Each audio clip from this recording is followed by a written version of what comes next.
Paano nga ba gawing madali yung footwork na ganito? Ito yung footwork na gagawa natin ng tutorial. Pero, in 2.0, kasi ito ay mas easy version. So, let's start with first part. Ang unang kailangan nyo is maleta and bag because we are going to travel in Vietnam! It's a prank, guys, kasi today ang content natin is samahan niyo ako mag-pack papuntang Vietnam. Ready naman na yung mga gamit natin. So, ngayon samahan niyo na lang ako mag-empake, maglagay ng mga damit, ipasok sa loob ng bag. So, ayun na lang yung gagawin natin. Pero if gusto niyo pa din ng tutorial ng easy version ng footwork, ng pangako, comment nyo lang, okay? Para magawa natin agad ng video. So, ano pong hinantay natin? Samahan nyo na ako mag-pack, okay? Tara, let's go!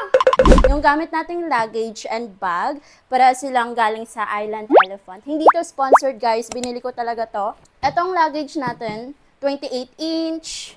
Tapos ito yung gagamitin nating backpack kasi ang dami niyang compartment, guys. So, tara na mga bebs. Simulan na natin to kasi madami-dami tayong i-impake. Ang dami niya pwedeng ilagay. Kita niyo pa ba ako? Tapos ito naman yung sa bag natin. Para din siyang luggage kapag inopen. Ayan, ganyan naman siya.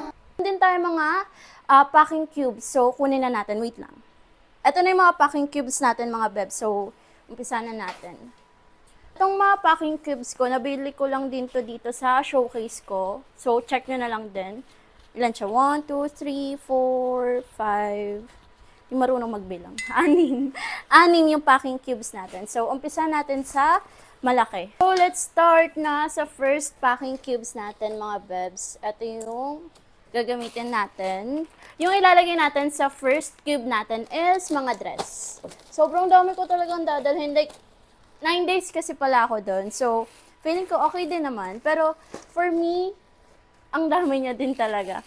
Like, ang dami kong dadalhin. Ako talaga yung perfect sample ng tao na overpack ko. So, ito na talaga yun. May mga plastic pa ako nilagay. Like, naka-separate pa din siya. Gusto ko, kapag hinugot ko siya is isang hugutan. Like, hindi maapektuhan yung ibang damit. Ganito natin siyang gagawin. Nakabukas naman yung mga zipper tsaka yung plastic para hindi talaga pumasok yung hangin and walang dagdag weight sa luggage natin. So, i-compress pa natin yan later. Wait lang. Etong mga dress na to kasi, ito yung mga gusto kong dalhin sa Phuoc. Kasi dalawa yung pupuntahan natin. Isa is sa Ho Chi Minh and yung pangalawa nating stop is sa Phuoc. Wala akong yung yung hinihigop yung hangin. Okay, first cube, done. Let's go to the second cube. Ito yung ating second cube, mga bebs. So, etong second cube natin, ito naman yung mga damit na bala ko suotin sa Ho Chi Minh. Feeling ko naman saktong-sakto na itong lahat na gamit natin. So, ito yung second packing cube natin, guys. Which is, tapos na. At, let's go to our third one. Ito yung ating third cube. Sa Ho Chi Minh kasi alam ko na more on shopping street. Pero for me kasi gusto ko ma-experience yung culture nila. So, parang ang bala ko is gawin mag coffee or pumunta sa mga nila, like sa mga ganda nilang places doon, yung mga tourist visit. So, yun yung gagawin natin. Pero if ever man, like mabudol talaga tayo, like no choice, alam ko naman na magkakaroon pa tayo dito ng sobra. Hindi natin mapupuno yung 20 kilogram sa maleta. So, makakapagpadala naman tayo ng pasalubong. Ang bala ko kasi is, dito yung mga gamit natin and then yung kalahati ng luggage natin is mga pasalubong. So, ayun na, para bang OFW yan siya. Sobrang daldal natin, natapos na pala natin yung pangatlo nating cube. Next natin is yung fourth cube, which is lalagay din natin dito isa pa nating mga shoes. Loafers pala, loafers. Ayan. And then, ito yung ating heels. Parang mali. So, dapat ganito. Hindi, mali talaga. What if pagpapalitin natin silang dalawa? Pagkasya din sila, kilid natin.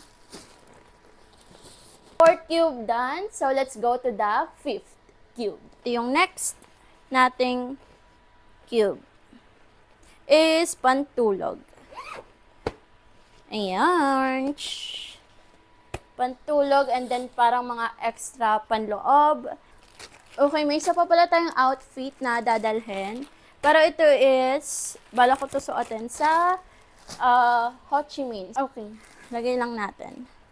Sa Ho Chi Minh natin to, pero ilagay muna natin siya sa Phu Quoc. So, I guess ito lang yung mga dadalhin natin sa maleta natin. If ever meron man akong biglaan idagdag pa, ilalagay na lang natin siya later. Isasalpak na lang natin siya. So, mabilis na lang yon. And then, as what I said nga kanina, dito, yung kabilang part ng maleta natin is mga pasalubong ilalagay natin dyan. So, like food, or if ever man makapag-shopping tayo, kahit konti lang, 'di ba? Kasi hindi naman yun yung priority natin doon. So, still, para lang may mapadala ko. Like, I mean, meron man akong mapasalubong kila mama, papa, and sa little sister ko. So, check natin kung ilang kilogram ba yung naano natin dito. Ito must have talaga to. Nabili ko lang din to online. So, let's see. 10 kilogram. Next na tayo dun sa bag natin. Ito mga bebs is yung gagamitin natin backpack. So, start na